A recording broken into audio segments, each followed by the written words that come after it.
ખ્યાતિકાંડના આરોપી કાર્તિક પટેલની જામીન અરજી કોર્ટે ફગાવી છે। ખ્યાતિકાંડના આરોપી કાર્તિક પટેલે આગોતરા જામીન અરજી કરી હતી। કાર્તિક પટેલ ખ્યાતિ હોસ્પિટલનો સંચાલક છે અને ધરપકડથી બચવા તેણે પ્રિન્સિપલ ડિસ્ટ્રિક્ટ કોર્ટમાં આગોતરા જામીન અરજી કરી હતી। જો કે કોર્ટે કાર્તિક પટેલને ઝટકો આપ્યો અને આગોતરા જામીન અરજી નકારી કાઢી છે।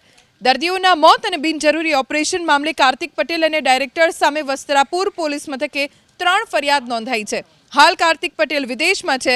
તેણે પોતાના જમાઈ મારફતે આગોતરા જામીન અરજી દાખલ કરી હતી।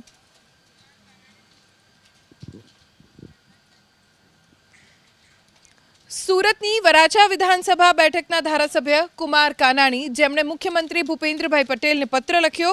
કુમાર કાનાણીએ આયુષ્યમાન કાર્ડમાં અપ્રુવલ નહીં મળતા લોકોને હાલાકી પડતી હોવાની રજૂઆત કરી।